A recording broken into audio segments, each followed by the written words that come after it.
कक्षा अष्टम के विद्यार्थीगण, आइए अब हम आगे बढ़ते हैं। मनुष्य में जनन काल की अवधि। जब किशोरों के वृषण तथा अंडाशय युग्मक उत्पादित करने लगते हैं तब वे जनन के योग्य हो जाते हैं। युग्मक की परिपक्वता एवं उत्पादन की क्षमता पुरुषों में स्त्रियों की अपेक्षा अधिक अवधि तक रहती है। स्त्रियों में जननावस्था का प्रारंभ यौन आरंभ 10 से 12 वर्ष की आयु में हो जाता है तथा सामान्यतः 45 से 50 वर्ष की आयु तक चलता रहता है। यौवन आरंभ पर अंडाणु परिपक्व होने लगते हैं। अंडाशयों में एक अंडाणु परिपक्व होता है लगभग 28 से 30 दिनों के अंतराल पर किसी एक अंडाशय द्वारा निर्मोचित होता है। इस अवधि में गर्भाशय की दीवार मोटी हो जाती है जिससे वह अंडाणु के निषेचन के पश्चात युग्मनज को ग्रहण कर सके।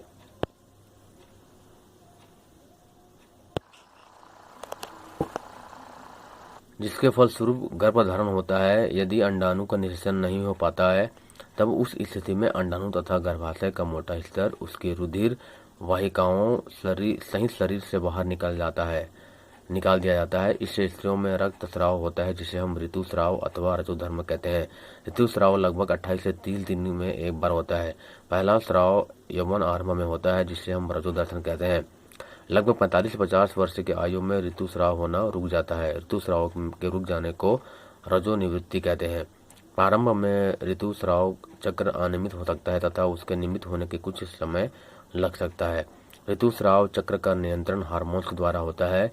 इस चक्र में अंडाणु का परिपक्व होना, गर्भाशय की दीवार का मोटा होना एवं निषेचन न होने की स्थिति में उसका टूटकर शरीर से बाहर निकलना शामिल है। यदि अंडाणु का निषेचन हो जाता है तो वह विभाजन करता है तथा गर्भाशय में विकास के लिए स्थापित हो जाता है। अब है इनके उत्तर दीजिए। तो उसमें पहला प्रश्न है, किशोर में होने वाले परिवर्तनों के लिए उत्तरदायी हार्मोन्स कौन कौन से हैं। इसका उत्तर आएगा, किशोरों में होने वाले परिवर्तनों के लिए उत्तरदायी हार्मोन्स लड़कों में टेस्टोस्टेरोन तथा लड़कियों में एस्ट्रोजन है। ठीक है, यह प्रश्न परीक्षा में आता है, बहुत महत्वपूर्ण है, इसको आप याद रखेंगे। अगला प्रश्न है, स्त्रियों में जनन काल की अवधि कब से कब तक होती है। तो इनका उत्तर अभी बताया हूँ मैं, एक बार और सुन लीजिए। स्त्रियों में जनन काल की अवधि 10 से 12 वर्ष की आयु से लेकर 45 से 50 वर्ष की आयु तक होती है। 10 से 12 वर्ष से लेकर 45 से 50 वर्ष तक होती है। गौण लैंगिक लक्षणों से क्या समझते हैं, लिखिए। ठीक है, युवा अवस्था में लड़कियों में स्तनों का विकास होने लगता है तथा लड़कों के चेहरे पर दाढ़ी मूछें आने लगती है। यह लक्षण लड़कियों को लड़कों से पहचानने में सहायता करती है। इसे हम गौण लैंगिक लक्षण कहते हैं। ठीक है, अब अगला प्रश्न है, मनुष्य में लिंग के निर्धारण के लिए उत्तरदायी गुणसूत्र कौन कौन से हैं। तो उसका उत्तर आएगा, ठीक है, इसका उत्तर हम आगे बताएंगे, पहले इसके बारे में हम पढ़ लेते हैं। अब आता है संतान का लिंग निर्धारण किस प्रकार होता है। ठीक है, निषेचित अंडाणु अथवा युग्मनज में जन्म लेने वाले शिशु के लिंग निर्धारण का संदेश होता है। यह संदेश निषेचित अंडाणु में धागे जैसी संरचना अर्थात गुणसूत्रों में निहित होता है। आप जानते हैं कि गुणसूत्र प्रत्येक कोशिका के केंद्रक में उपस्थित होता है। सभी मनुष्यों की कोशिकाओं के केंद्रक में 23 जोड़े गुणसूत्र पाए जाते हैं। यह बहुत महत्वपूर्ण है। सभी मनुष्यों की कोशिकाओं के केंद्रक में 23 जोड़े यानी 23 दूनी 46 गुणसूत्र पाए जाते हैं। इनमें से 2 गुणसूत्र एक जोड़ी लिंग गुणसूत्र है जिन्हें हम एक्स और वाई कहते हैं। स्त्री में 2 एक्स गुणसूत्र होते हैं जबकि पुरुष में एक्स तथा वाई गुणसूत्र होता है। युग्मज अंडाणु तथा शुक्राणु में गुणसूत्रों का एक जोड़ा होता है। अनिषेचित अंडाणु में सदा एक एक्स गुणसूत्र होता है, परंतु शुक्राणु 2 प्रकार के होते हैं जिनमें से एक प्रकार में एक्स गुणसूत्र एवं दूसरे प्रकार में वाई गुणसूत्र होता है।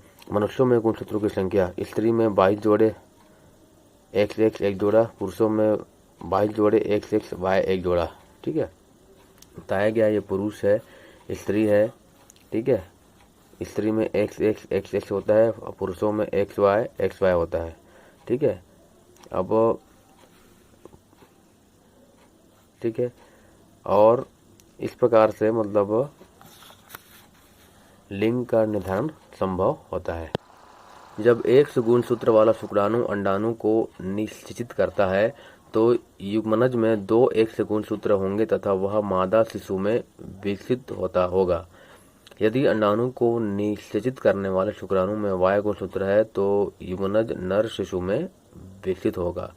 मतलब ये है कि आप जान गए हैं कि जन्म से पूर्व शिशु के लिंग का निर्धारण उनके पिता के लिंग के गुणसूत्र द्वारा होता है। यह धारणा है कि बच्चे के लिंग के लिए उसकी मां उत्तरदायी है, यह पूर्णतः गलत है, अन्यायपूर्ण है, निराधार है। अर्थात जो होने वाला बच्चा है वह लड़का होगा या लड़की होगा, यह मतलब पिता के गुणसूत्र पर डिपेंड करता है। यदि क्योंकि मादा में सिर्फ एक्स गुणसूत्र पाए जाते हैं, पिता में एक्स और वाई गुणसूत्र पाए जाते हैं। यदि एक्स गुणसूत्र मिलते हैं तो लड़की पैदा होगा और एक्स और वाई गुणसूत्र मिलते हैं तो लड़का पैदा होगा। अर्थात लड़का पैदा होने के लिए पिता जो है जिम्मेदार होता है, माँ बिल्कुल जिम्मेदार नहीं होती है। ठीक है, अब आगे वीडियो में पढ़ेंगे। इतना पर्याप्त है, इसको आप याद करिए, प्रश्न उत्तर लिखिए, समझिए।